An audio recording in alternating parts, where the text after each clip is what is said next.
Hi, everybody. My name is Greg Katz, and welcome to WeAreSC.com's Inside the Trojan Huddle, where we tell it like it is. Friends, Inside the Trojans Huddle is a game-like panel discussion with WeAreSC columnists, staff writers, historians, and editorial board. We first start off with the pregame show, where we introduce our panel members for the edition of Inside the Trojans Huddle, and then give you the latest USC football news. First, let's meet today's panelists. Steve Bisheff, legendary sports writer and former columnist for the Los Angeles Herald-Examiner, San Diego Tribune, and the Orange County Register. Steve has also autographed several books, including the well-received Fight On, the Colorful History of USC Football, and Always Compete, a reflection on the Pete Carroll USC era. A member of the USC Athletic Hall of Fame and a graduate of USC, Steve is a periodic contributor to WeAreSC.com. Kevin Bruce, former USC first-team all-conference linebacker and team captain for the 1975 Trojans. He's also a WeAreSC columnist who writes the defensively and offensively speaking after every USC game.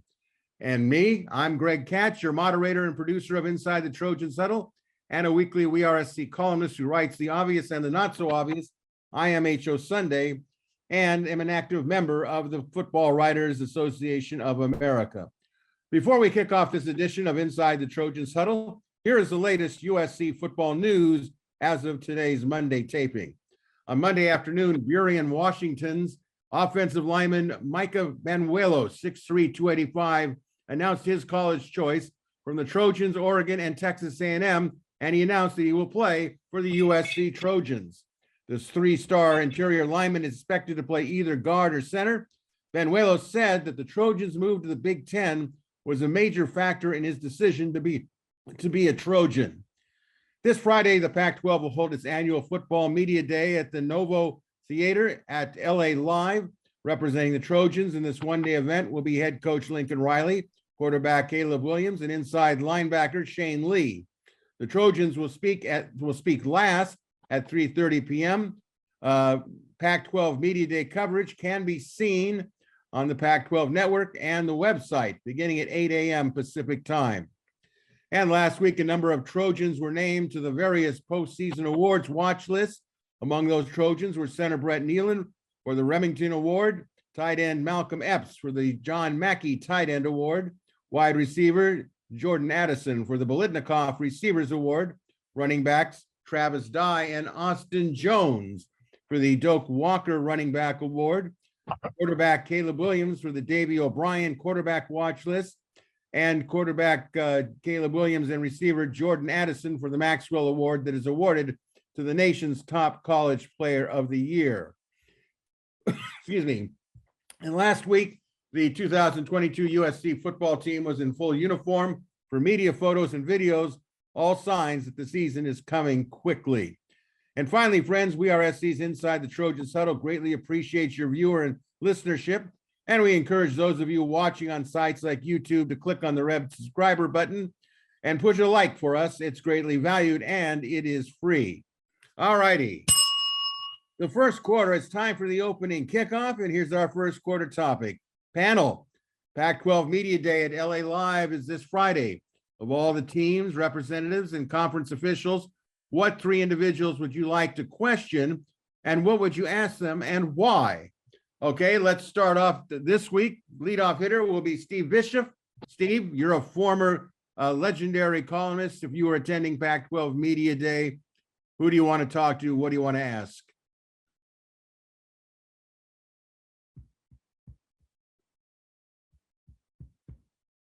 Well, apparently we had a little technical difficulty. So what we're going to do is, Kevin, we'll start off with you and we'll get Steve right back. I'm back.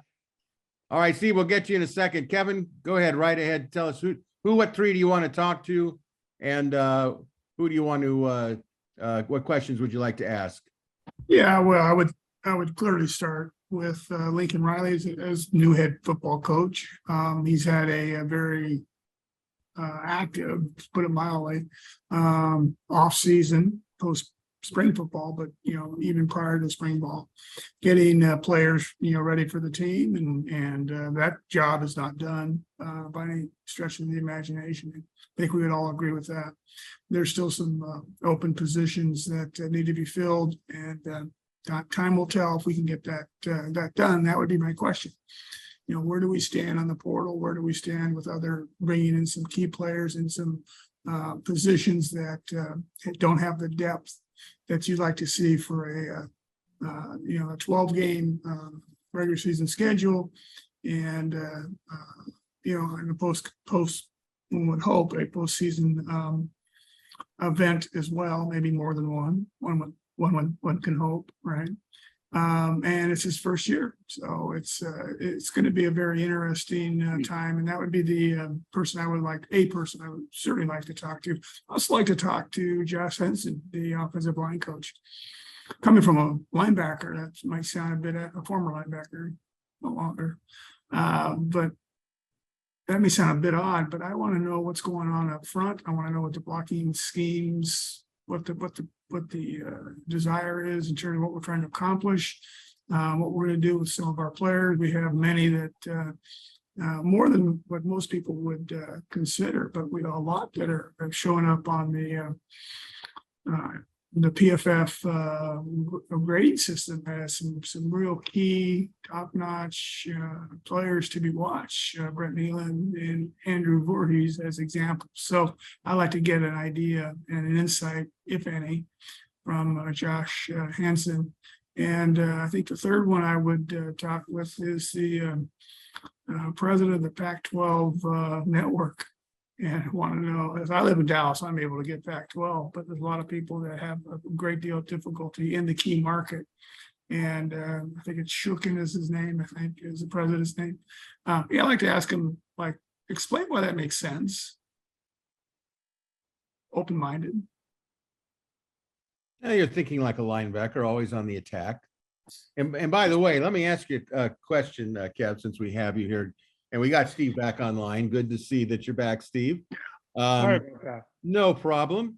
Now, for those of you that are watching on YouTube, Kevin's background is that of a dog being held by a player. That player is Pete Adams, the late Pete Adams, who was an All-American in 1972, offensive tackle for the great national championship team. But Kevin, tell the good folks out there the name of the dog, as the public in those days knew it, but what was the real name of the dog?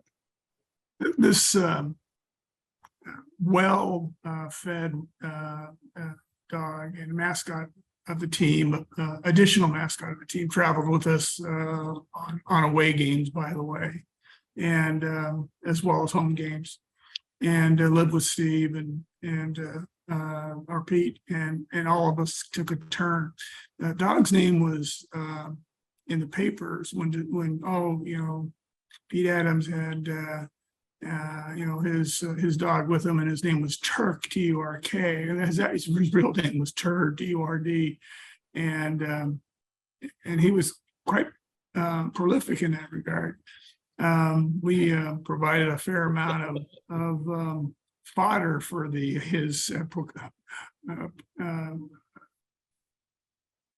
there with the what dogs do very well, frankly. And I was a freshman in 72 and a sophomore in 73. My job, one of my deliverables was to provide Turd with certain scraps from the table, especially when we had, it was steak night, which was once every couple of weeks, something like that. So anyway, thought I found a picture of Turd and Pete in the archives, and I thought I'd use that as a backdrop. Well, very good. See, I thought that when I was younger and I would read about this dog, by the way, I'm not a dog aficionado per se, but what type of dog is that? Is that a terrier? Or what is it? It's a hairy dog. And I think he got around pretty good, or mom and dad got around pretty good. So yeah, it's a short, for those of you that I'm sure 90% of the people know more about dogs than I'll ever know, but for those that aren't sure what Turd looked like, Turd is a small dog, very fluffy, white dog. Type. What's that? A terrier type. Terrier type. Oh, well, I'll accept that. But he was a legend in his own. I think he was actually at the Rose Bowl, wasn't he? He was. You're absolutely correct. And we brought him into all the stadiums. He went to away games. I don't know if he went to them all, but he went to a lot of them. How Didn't did, like to be left behind. how did McKay get along with the dog? Can I ask? He was okay as long as we're winning. He didn't want to see what he would do to the dog if he lost. Yeah, dog's not gonna make any first downs, but it doesn't hurt to have him around if we're winning. So there you go. All right, Steve, you're a veteran of many media days. In fact, you go back to when they used to have the old Skywriters tour. Oh, yeah. Why don't you treat our viewers and listeners, first of all, before you answer the question, with a little background, because you have it.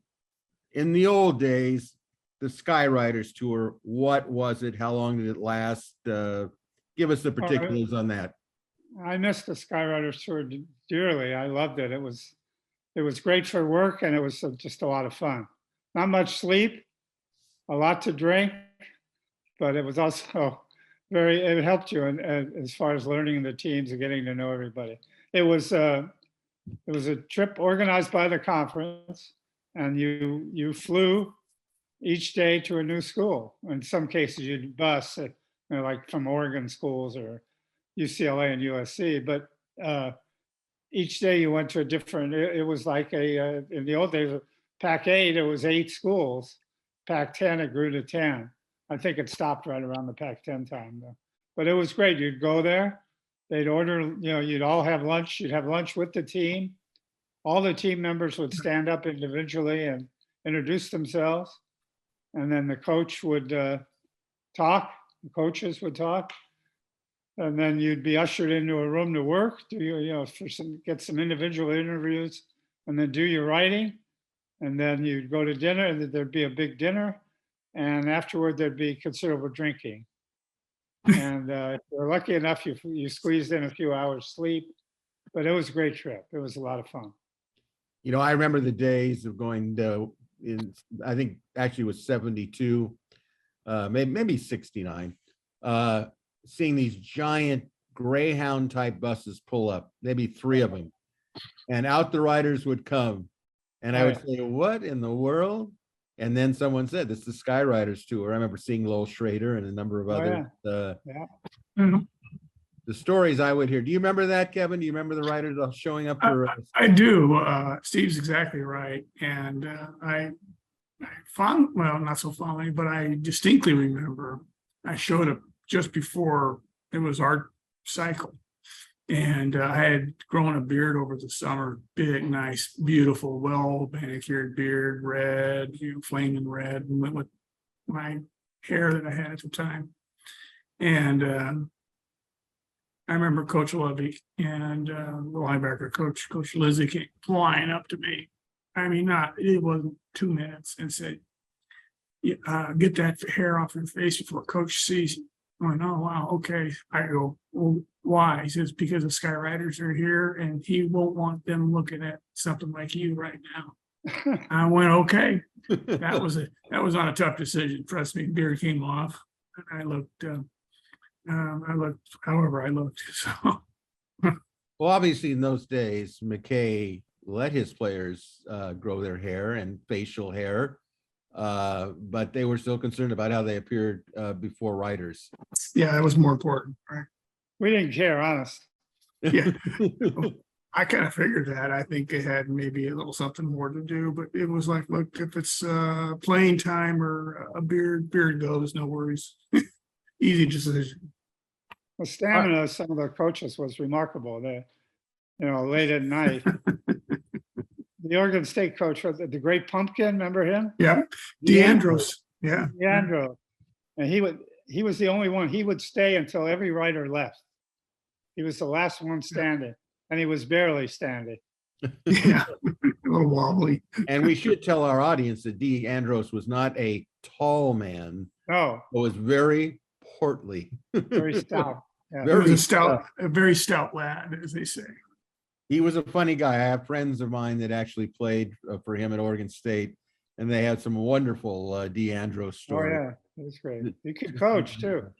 Yeah, good coach. You're Very right, because good coach. they had rare could they get, other than Terry Baker, get a good player to go to Oregon State. So, or enough of them.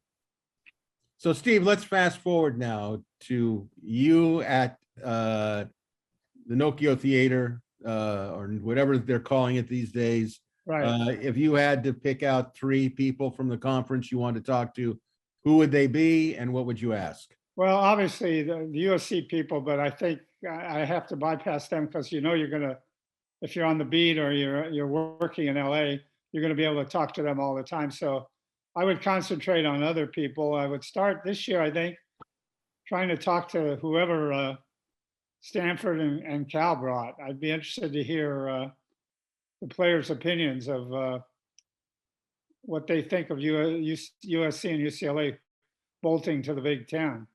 They have to be a little discouraged, I would think, especially the younger players who are going to be greatly affected by it. Then I think I'd try to talk to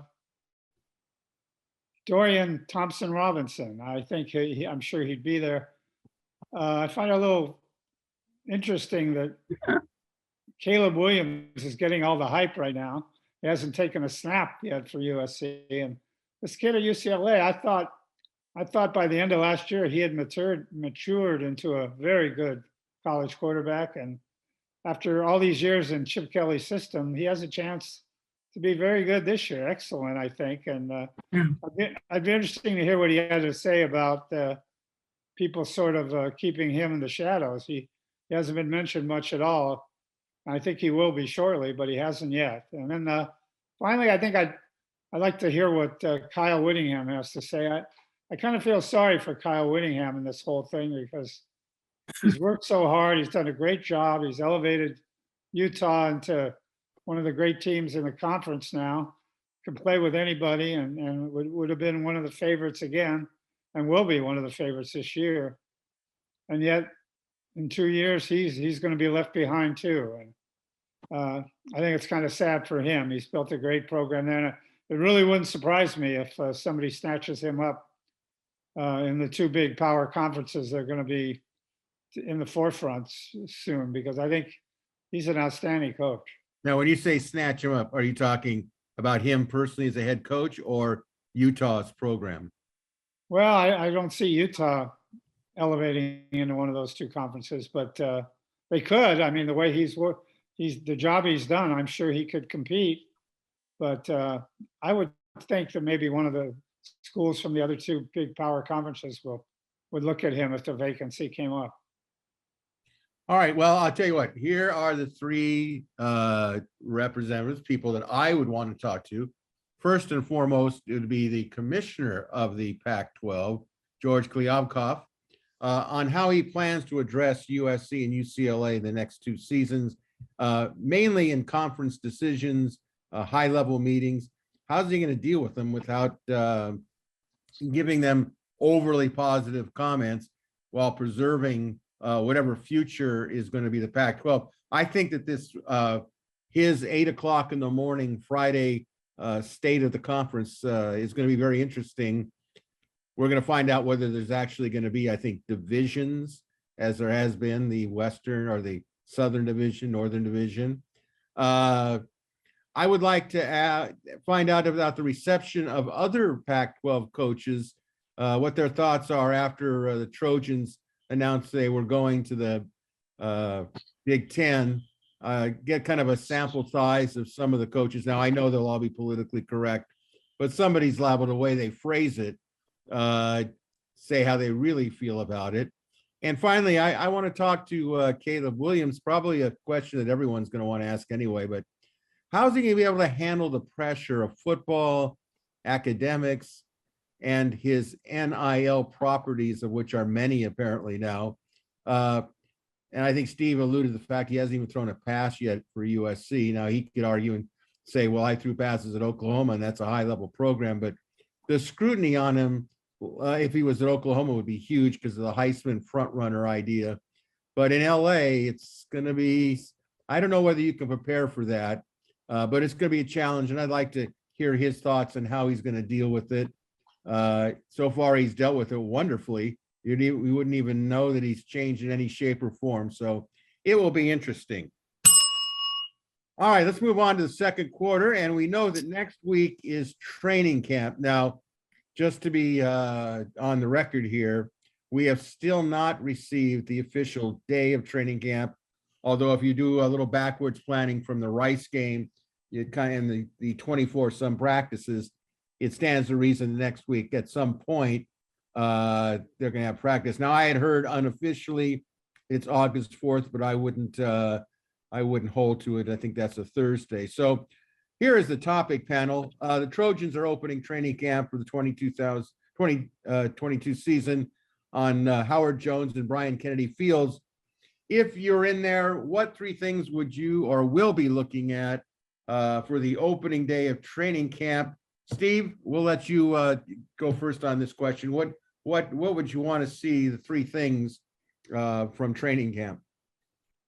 Well, I think the first thing you want to really look at is the system, particularly offensively. You know what Oklahoma ran. Is this going to be basically the same offense? I would think it'd be very close. I think you'd want to see that. I'd be interested in seeing the division between running and passing. He claims they're going to run a lot. A lot of us hope he's right. But we'll watch that. You would watch that in practice. Certainly you're going to watch Caleb Williams. I mean, how can you not? He comes in with all the hype. He couldn't have looked much better than he did, especially early in the spring game. And, you're going to want to see if he looks as poised and as sure of himself as he did then. And if he runs that system, whatever it is, as smoothly as he did a year ago. And then I would want to watch the defense. I particularly would want to watch how much time Lincoln Riley allows himself to be engrossed by the defense. I sat through many a time there with youth, I think, Greg, both of us, when Sarkisian and Kiffin refused to move from the offensive side during practice and watched offense and dealt with the offense the entire time. I'm hoping Lincoln Riley isn't that way. I'm hoping that he is involved defensively. Probably wouldn't be as much as he is offensively, but I hope he at least spends some of his time on the defense. I think it's important for the team. I think it's important for the defensive players to see that the head coach cares about defense too. All right, Kev, we're going to get a player's perspective. A lot of what the journalists want to find out about, players already know what is on the team, who's coming, who's going at some level. So they have a little insight, but you've been on both sides of the fence. You're, all conference first team player for the Trojans on a 74 national championship team, but you've also been a journalist. So using the journalism hat, what three things would you want to know that players probably already do know? Yeah, and I would tell you, I think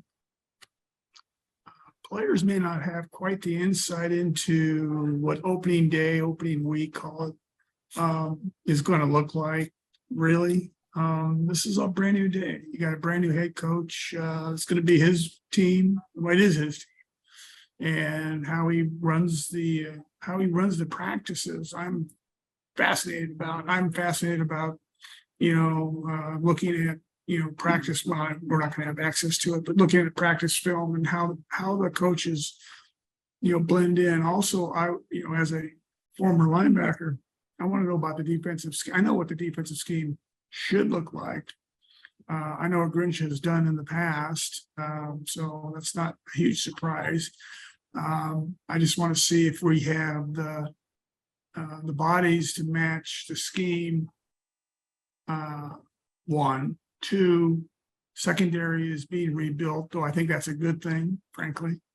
But it takes a while for that to kind of blend with your linebackers and your defensive linemen, because part of a great secondary is a great pass rush, right? So I want to see how that looks. We get a little bit of a sense of it in the 11 on 11, 7 on 7, those kinds of full contact, full speed, or thud and full speed. And then importantly, I want to see how the O-line is put together. And there'll be various iterations and permutations of that. But I want to see what the first one or two cycles of what the O-line looks like and what Coach Henson's going to do with that group. Should be interesting.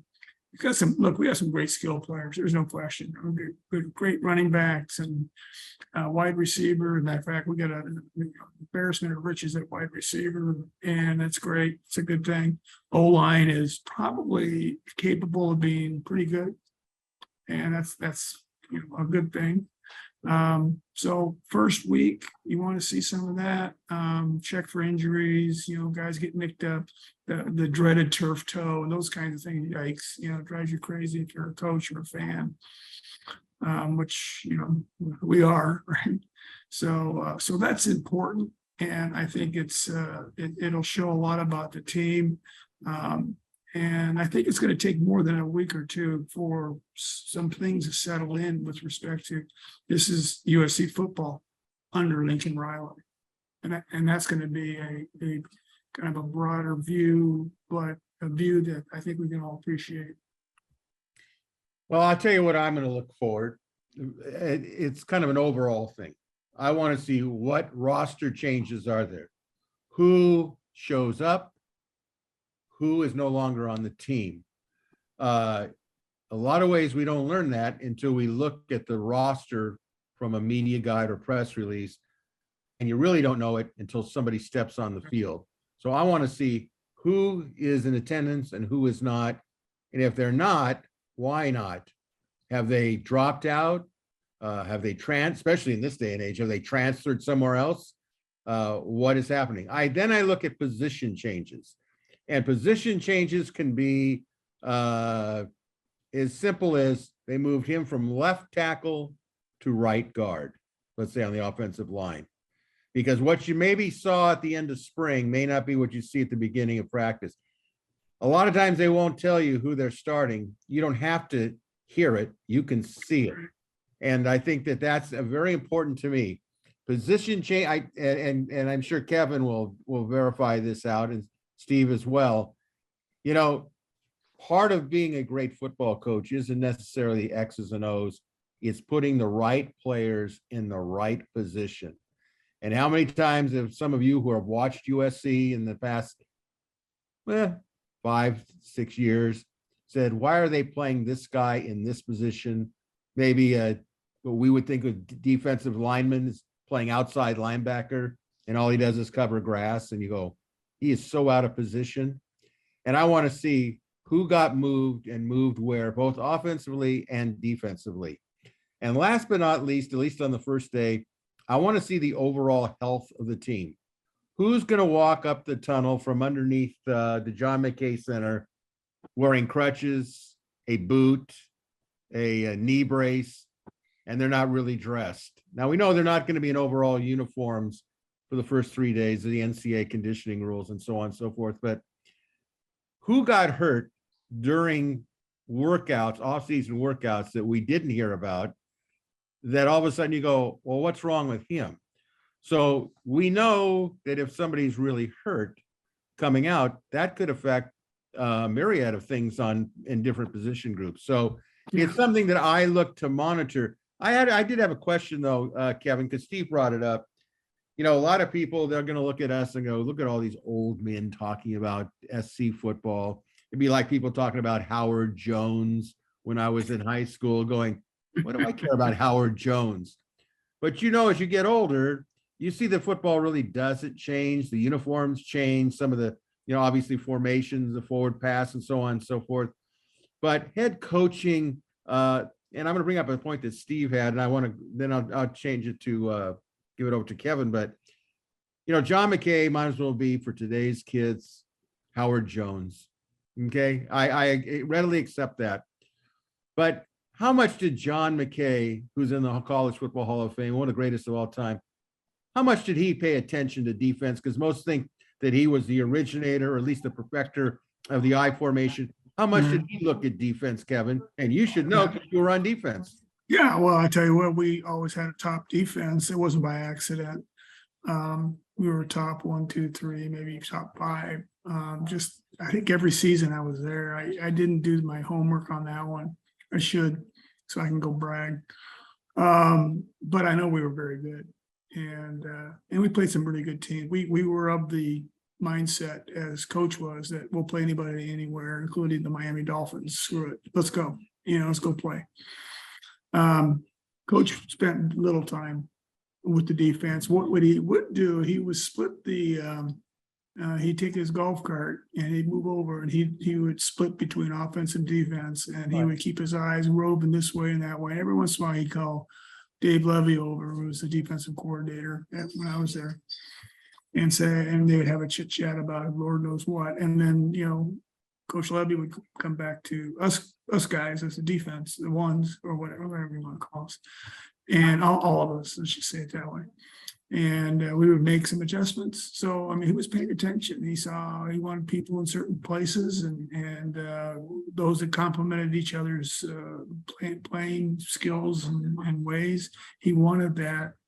He knew what he wanted on the field. It didn't matter where it was, specials, defense, offense, just didn't matter. So you would say that he was a well-rounded coach. Oh my gosh! Both sides of the ball, correct? Steve, you covered No him. question. I mean, he received all the credit for the tailbacks and all the Heismans and so forth, but he cared about defense deeply, and he always, when you would talk, in the little great nights we would spend occasionally at Julie's when he'd invite sports writers to join him, he would go on and on about how important defense was, and that was the foundation, and you couldn't win without a great defense. So he paid a lot of attention to it. So let me ask you, Steve, because people want to say, okay, guys, you've talked about your oldies but goodies, and you've had your jollies. Let's fast forward, because we're talking about coaching, and we'll move on to halftime here. You saw McKay, when you were both at SC as a student, I believe, or somewhere in that vicinity, and covering him. He knew both sides of the ball. You both agree with that. But what about Pete Carroll? Did he know both sides of the ball? He was a defensive genius, but did he really know offense? Steve, you wrote a book about it. How would you assess it? I think defense was his strength, but he knew offense. He paid a lot of attention to offense, and he wanted it to be modern and open, wide open, and he wanted to run the ball enough. So he did. No, he wasn't a one-dimensional coach by any means. We've seen one-dimensional coaches. Pete Carroll was not one. Yeah, I totally agree. Pete put it all together, as well as having some assistant coaches that also helped put it all together. And when that whole group was strong, the team was stronger as a result. Recruiting is always a strength at that time, partially because it's USC, partially, frankly, it's because you win a lot of games, including national championships. People want to go play for you, and that's a good thing. And so, and I know that I was able to watch a fair amount of defensive film on USC over the years, and during Pete's era, it's in trouble when you're like an era, but whatever. Anyway, during Pete's coaching tenure, the defense really played a pretty stout defense. It was somewhat, I won't say unique, but it wasn't the most common defense scheme out in other schools, right? But we had the talent and the type of players that could handle the defense that he liked to play, which was much more of a professional looking defense. It was he loved an over or an under set. I mean, not a lot of people that are listening or watching, but it's what you do with your defensive tackle around the center. And what happens thereafter has a lot to do with the linebackers and the secondary. And it's all connected together, and the cornerbacks in terms of what their press coverage is. So those are the kinds of things. I don't get too technical. Those are the kinds of things. He never gets deep either. Yeah, he knew it all, and he wanted things done a certain way. Boy, he never wanted to get beat deep. He'd play that safety real deep. Yep. You'd have a He wouldn't let Yeah. anybody beat him. Yeah, don't get beat over the top. And he No. hated that. Oh, And he it hated did it. happen from time to time. Yeah. Not very often, but No, he not very guarded often. against it, boy. All right, guys. The bell, the dreaded bell. It's halftime, so here's your question. I think this idea is, I think Kevin brought up transferring or what have you, but here is your question. This is really, I don't get this, but here we go. The NCAA Division I Council is recommending that the NCAA eliminate the one-time transfer rule, which means any athlete would be able to transfer schools and have immediate eligibility as long as they meet academic standards. It also means that athletes could transfer multiple times and be eligible to play immediately and multiple times. Panel, is this a great idea or just an absolute disastrous idea? Steve, your thoughts? I don't like it at all. I think, it's reached a point now where it's confusing and it's causing some chaos. But once that starts, you're going to get guys jumping every week somewhere different. Obviously, that won't quite happen, but it opens up all kinds of disasters. I think I'm not in favor of it at all. Yeah. Okay, let me ask you. I Did you couldn't want to disagree. finish? Did you get a Go chance? ahead, Greg, sorry. Did Steve, are you? Sorry, what was your question? No, I say, are you finished? Did you want to say something further on? No. I mean, it's very simple. I hate it. Okay, well, all right. Now, Kevin, you've been on both sides, okay? Mhm. You've been a player. Yeah. So is this a good rule or a bad rule? Or just depends on whether you're the player or the coach? It's another bad rule in a long litany of bad rules. Okay. This may be the worst. Honestly, the portal is sort of a gunfight at the OK Corral, but this is just has the opportunity combined with the name, image, and likeness, NIL money flying around. I mean, millions, tens of millions of dollars for certain players, and a lot of money for others. I don't begrudge them doing unless the rules, to the extent there are any. But why the D1A? I guess it's not called D1A anymore, but D1 council, whoever the council people are, who came up with this knucklehead idea. Honestly, this is crazy stuff. It makes no sense. It's bad for, hey, whatever happened to the concept of student athlete? Newsflash.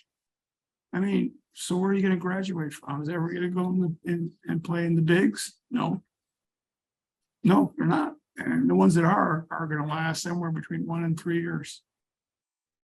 I heard a statistic yesterday. I think it was maybe on the NFL Network. 1% of guys that play college end up in the NFL.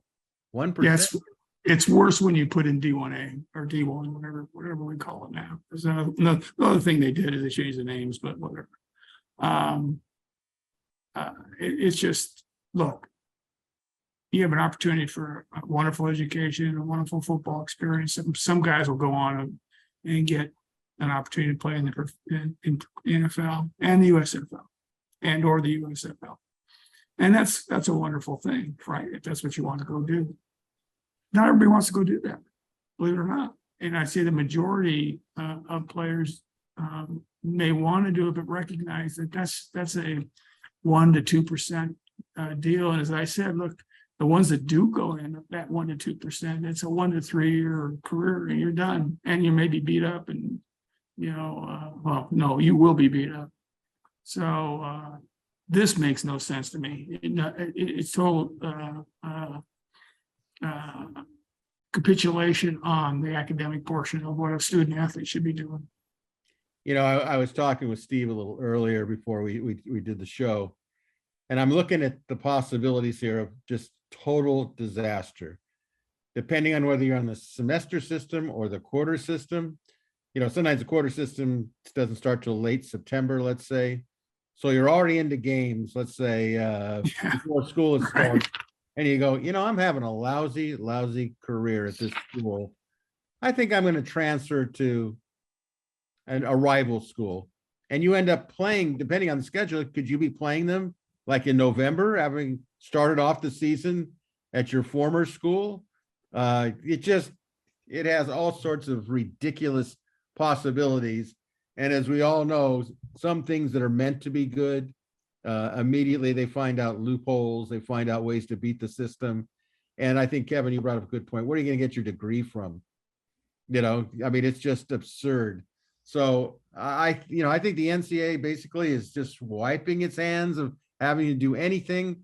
I think they're looking in the big future saying, okay, at some point there's going to be a czar of D1 high level football. They can create their own rules, and we're not going to get into this, because by doing this, Pandora's box is open. And really, honestly, okay, I get the idea that, look, a regular student doesn't have to hold out a semester of academics when they transfer to a school. So why shouldn't an athlete? But it's going to be crazy. It's going to be crazy. No question about it. So Also, the coaches are going to have to be worried about it too. I mean, you're going to discipline a player in practice. And, we've all been there, seen it. Some guy who's screwing up, you kick him off the field for the day. You can't do that now. The kid will leave. The kid will get on a plane and transfer that day. It's Alternatively, you may want a kid to leave and you kick him off the field, but that's the rare exception. Maybe. It invites chaos. Yeah, it does. That's the word, chaos. All right, before we begin the second half, reminder that you're watching or listening to WeRSC.com's Inside the Trojans Huddle. This week's WeRSC panelists include Kevin Bruce, Steve Bisheff, and I'm Greg Katz. We also encourage you to check out WeRSC.com's website, part of the On3 network, and become a subscriber to the best coverage of USC football and Trojans athletics. As a reminder, WeRSC is currently offering a WeRSC.com 7-day free trial, which includes monthly or yearly payment options to view our exclusive On3 Plus content, which includes breaking stories, analysis, and data for USC football, basketball, and the balance of USC athletics. All right, we kick off the third quarter with this, and this is a timely one. Panel, now that offensive lineman Micah Benuelos of Burien, Washington, is announced for the Trojans that he's going to be an offensive lineman, do you think this will open the door for more lineman announcements to come? Steve, what's your thoughts? Well, I certainly think it could help. We've all been waiting to see if Lincoln Riley can start really bringing in some linemen. We know he can recruit skill guys. He's recruited some good defensive players, but especially knowing you're going into the Big Ten in a couple of years, you've got to start beefing up front. And this is a real good start, I think. And people are going to notice. This kid had offers from Texas A&M and other big Oregon, other big time schools. He chooses USC. I think it can only help. Kevin, your thoughts on this? Is this going to open up a tidal wave of future offensive line recruits, at least the ones that are still available? Yeah, I'm not sure tidal wave would be the outcome, but I think I concur wholeheartly with Steve. It will help. We got to put some guys up front on both sides of the line of scrimmage, offense, defensive line, that can get the job done. They're different types, body types and player types, what have you, but we're going to need that. We need it now, but we're going to definitely need it if we're going to have the type of schedule that I think we're going to have. As we transit to the Big Ten, that's a black and blue conference. It's a nice or division, whatever that is. It's black and blue that I can tell you. I've got cuts over both eyes that had to be repaired on more than one occasion after playing a Notre Dame or a Big Ten school. Just the way it is, get used to it. Sorry, that's football. And then, if you get banged around and you go, oh, maybe I'll just use the transfer or whatever the new crazy thing is. Good luck with that, because your reputation goes with it. Well, I'll tell you what, I think this is a big get. I think that by most observations, Benuelos is better than a 3-star. He's announced, I think, the Polynesian All-Star game, which has become really a big thing to players across the country to take a free trip to Hawaii and spend a week or so there, the Polynesian Bowl. But I think more than anything, it stops this succession of losing 5-star and 4-star offensive linemen. Now, there's a reason somebody starts off as a 3-star. There's a reason somebody's a 5-star. But if they had gone and lost Benuelos, then you would have said, okay, they lost the kid to Oregon that was from Washington. They lost Maui Goa. That's another one. They lost Simmons again to Florida State.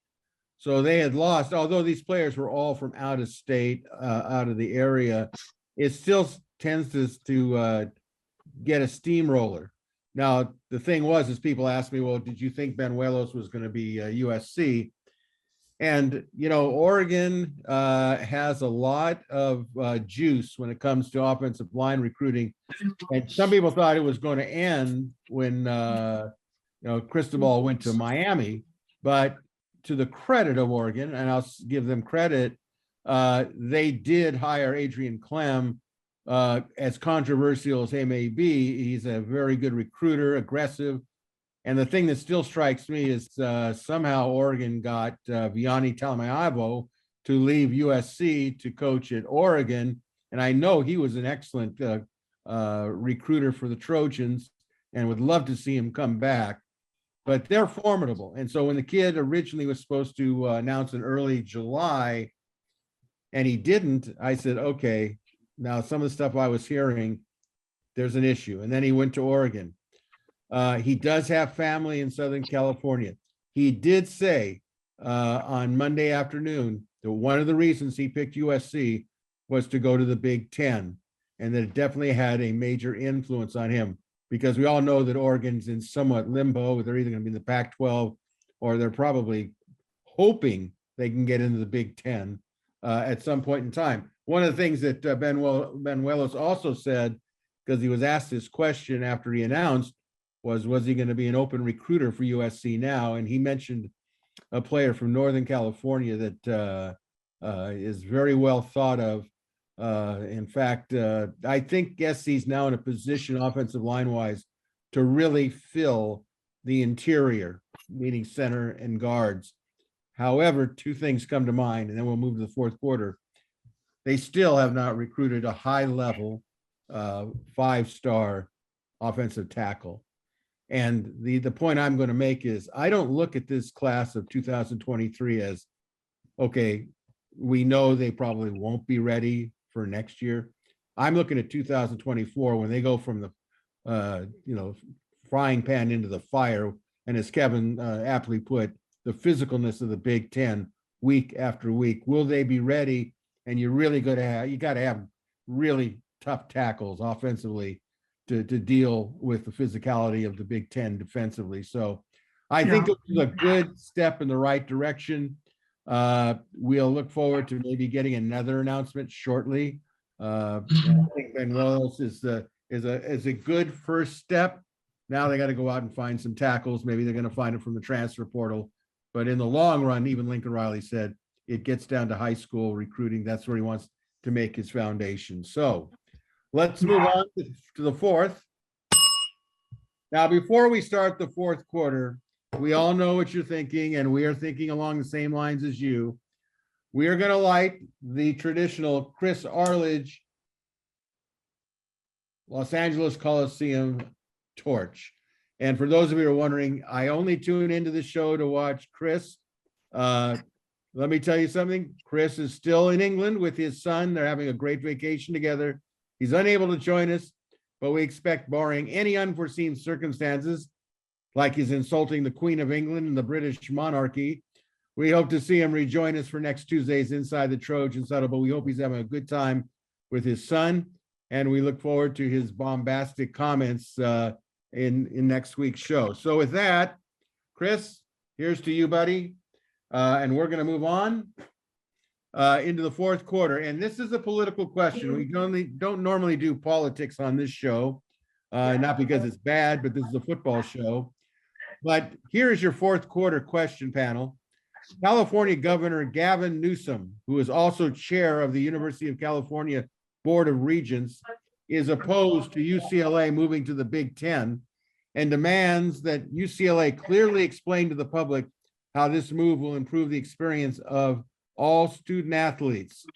So panel, would UCLA not going to the Big Ten affect USC's move to the Big Ten in 2024? And what do you think of the governor's intrusion into the Bruins' move to the Big Ten? Or is there a little bit of politics being played as it relates to the University of California at Berkeley and this idea of, well, you know, their sister schools, Little Bruin and Big Brother Bear. What's going on here? Steve, what's going on here? First of all, I don't think it's going to stop USC or UCLA from moving on to the Big Ten and getting those huge paychecks. Secondly, I definitely think there's some politics involved. The governor lives in Sacramento where he works. He obviously knows the large number of Bay Area fans there are. He knows how terrible Cal and Stanford both feel about this news. And he has a lot of voters out there. He has to try to stick up for them. But I don't think there's much he can do about it. UCLA made the move. Their president had to know what he was doing. I can understand the rest of the conference being upset, but I don't think that even Newsom has the power to do much about it. Kevin, I know that you do follow politics at some level. What's your thoughts on this guy? Is the governor out of line? What's going on? Well, last I checked, he hasn't taken a snap under center or any other game. So frankly, what does he know with respect to the football and the impact it has on the university system as well? But as far as USC goes, look, we're going. So, you know, you guys do what you want with them. Frankly, I don't care. Stay behind, go, do what you want. UCLA, I don't care. In fact, I think UCLA is going to find that the Big Ten is a tough place to play. And, you know, they've had some history of some success against the Big Ten, but nothing like what USC has had. And importantly, I think some of the academic element comes into play here as well. So you've got, you know, some private schools, both at, you know, in the Big Ten as well as, of course, in the Pac, and the academic excellence that's reflected there is a big deal for, you know, the student athlete that isn't going on in the professional ranks or going, you know, doing all that. So I think look, we're going, so get over it. And to Steve's point, we got massive checks coming in that really should have been there in the first place at the Pac-12 that really didn't doing the job that they should have been doing. And so look, people are not going to walk away from that, nor should they. Frankly, it'd be a fiduciary breach of trust, frankly. I think if they were to execute some type of reversal of that move. So I'm excited about it. I have to say, I think it's a good move. You know, the Pac-12 wasn't always the Pac-12. I think Steve pointed out earlier, it was the Pac-8, Pac-10, and then the Pac-12. And before that, there was no Pac anything, what the Western Athletic Conference or whatever it was.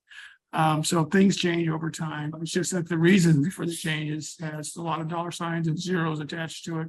So be it. Yes. Look, we just talked about the D1A football council, whatever the heck that is, making it just, you know, potential decision to have players run around and play, you know, 1 week here, 1 week there. Theoretically, that could happen. That's if you extend the, you know, the rules that they're promulgating, theoretically that could happen. So the heck with it. Look, we're going to Big Ten. Let's go. Let's get the schedule set up. Let's post it. Let's see what happens. And guys want to follow, fine. We got UCLA going. I think it's a good move for them too, frankly. And the rest of the guys, it's for the rest of the pack. they're gonna have to come up with a solution. What the PAC is doing is reaping what they sowed, which was to ignore Southern California football. And that cost them. Well, I'll say this. I think, first of all, you look at UCLA's athletic department, it's been a pretty open look that they've been in the red for a long time, and they're deep in the red. COVID didn't help them as far as money making for the football team, which has been pretty poor, to be honest with you, for the most part. They need money. The Big 12 can bail them out in a hurry, or excuse me, the Big 10 can bail them out in a hurry. Just from a financial standpoint, it makes sense. I think the governor's playing politics. I think they're worried about Cal. They're going to say, Cal is, Cal and UCLA are attached to the hip like SC, UCLA, but they could still play each other in the preseason, in preseason conference games. They can keep that rivalry alive, just like SC and Notre Dame, until Notre Dame potentially joins the Big Ten. But I think that it gets down to money, and I think in the end, Gavin Newsom is in a situation where honestly he'll look good showing I really care about this, but he understands money. Kevin brought up a good point about, there's private schools in the Big Ten, Northwestern and Purdue. So, if they could add Stanford as a dark horse possibility at some point, what is Stanford going to mean to the governor of California? So it's something that's a political football. It's a shame that it went in that direction, but I understand it's, a lot of it is for show. And even if UCLA, for some crazy reason, ends up not going to the Big Ten, SC is definitely going to the Big Ten. No question about it. So let's move on to overtime. Panel, we're in overtime. It's time to answer some questions for panel answers at the free-for-all format. If you'd like to submit a question that we can answer or give you our opinions, just go to either the Gary P. or WeRSC members message boards at wersc.com. From there, you'll see the topic thread regarding questions for Inside the Trojans Huddle. All right, panel, here's your first question from Barry G. from the OC. County, Texas A&M and other recruits are getting confirmed NIL deals from their collectives prior to signing and committing to these schools. Since BLCD, LLC only arrange deals for current student athletes and not recruits, how will USC recruits arrange for confirmed NIL deals prior to signing? It seems like USC is at a competitive disadvantage if we can't arrange for confirmed NIL deals prior to signing. Thank you, guys. What do you guys think about this? Well, I think USC didn't do too badly as far as Caleb Williams and Jordan Addison are concerned. You can't tell me they didn't come without knowing something about their NIL deals, because they certainly have their choice of going anywhere. So I think USC stepped up when that happened, and will step up in the future as far as competing with all these other teams. It's not a case of family. I think you have to. So I think Lincoln Riley knows that, and I think he'll take care of it. Yeah, I agree with Steve, and Greg, I suspect you do as well. Look, we can write checks as well as anybody, and which is interesting. I mean, there's a lot of schools out there that you wouldn't think that could stroke some big NIL money check. Oh yeah, they can. There's a lot of money in all university. There's a lot of graduates that have made a lot of money, and God bless them for that. That's cool. The rules are the rules. That's what they are right now. Take advantage of it. If that changes, it changes. I suspect the IRS will have something to do with some of the changes. Yeah, I think that, they're going to have to make some rule about should you get the money after you sign with the program, or do you get the money before you sign with the program? What happens if you sign with the program and then you transfer a year later? Right. Are you still obligated to the school you signed with? And each of those will have a contractual obligation associated with it, and there could be some significant impacts to your point about deferred income and how that's recognized. I'm not a tax attorney. I don't pretend to be, but I am familiar with mergers and acquisitions and making transactions. And as a result, I look at this, I go, kind of interesting. Maybe that's where you put the stake in the ground. And then it'll be interesting if people try to outcompete. Like, I'll buy you out of your USC nil, and I'll get you into my Texas A&M nil and pay you an extra $500,000 or $1 million. Okay, I mean that's an easy answer, right? I mean that's the type of world we're living in right now. Even Nick Saban came out recently and said they desperately need some guardrails. And Yeah, I mean, I'm sorry, I interrupted. Yeah, he did make a point that they Alabama paid over $3 million in nil. of course. I don't know who they are in Alabama. They were outbidded by a few schools, so naturally now You're right. we're talking about guardrails.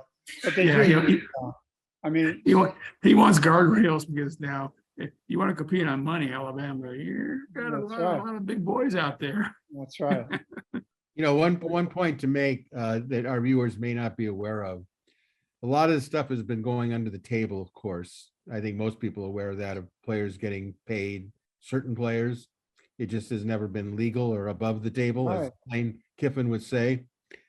But one of the ways that they used to deal with it with agents, and it made me think of a former USC football player who I'm not going to name. One of the way agents deal with this is if I signed with an agent and somehow I get into difficulty with them and there's going to be a big explosion and I'm going to go to another agent, what happens is another agent pays the present agent money under the table to say, okay, he's coming with me, but here's some money for you. Because the last thing they wanted to do is have it where it comes to the public light and then the NCAA gets involved in it. And then you got all sorts of problems because you got a pissed off agent who says, okay, I'll fix you. I'll just bring it out in the open.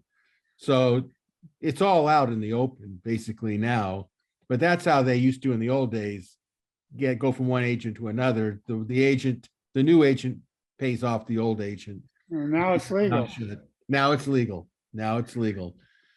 What a world we live in. Okay, our final question is from Romy, a great follower of wearesc.com. Always love Romy. He's from Huntington, Surf City Beach, California. Many times I've been to Surf City. It's a beautiful place. So here's what Romy says. Tackett Curtis was very well needed. Tackett Curtis, of course, the linebacker, considered the best linebacker in the state of Louisiana, chose the Trojans over Ohio State. And then he says, how about the next two targets? Micah Banuelos, by extending his choice, is he waiting for Oregon to land somewhere? Is there concern from Texas A&M here? We can put your mind to rest, Romy, as you probably already know. Micah's going to be a USC Trojan. So fight on to Micah. And that answers your second question. But your third question, Braylon Shelby, who's an edge rusher out of Texas. What is the delay? Texas final signing bonus offer? Well, I can chime in a little bit on this. I think he is waiting to see perhaps another visit to Texas to see what's out there for him. I know that it's between USC and Texas, which I think is a great battle. Guys, what do you think? Recruiting Lincoln Riley against former Trojans head coach Steve Sarkisian. What do you think of that type of battle? Well, Riley's a great recruiter, but you have to give Sark some credit. He has to be recruiting really well to get Arch Manning when everyone in the country wanted him. So I think Sark can recruit with anybody. Well, especially a local, within state player, right? So I think that gives him a leg up. Though there may be a family, we don't like UT situation. I don't know. Who knows? It's like sometimes you got a USC UCLA dynamic that's similar as well. Like, oh, no, we're not even talking about NIL. Yeah, it becomes NIL, all things being equal, same money. I think I'd rather go to UT versus somewhere else or whatever. We'll see. A lot of oil money in Texas. A lot of checks flying around, you bet. Well, we'll end it with this, just to, since it did make me think of something. In the latest ESPN Top 100, the Trojans got the good news. It's good for recruiting, of course, that Malachi Nelson is now supplanted Arch Manning as the #1 overall player in the country, according to ESPN. Wow. So there's another something that will be out there in the recruiting world that I'm sure SC will be pointing out to its recruits on the offensive side of the football and in general. So today was a good day if you're a USC Trojan follower, and we hope that you are.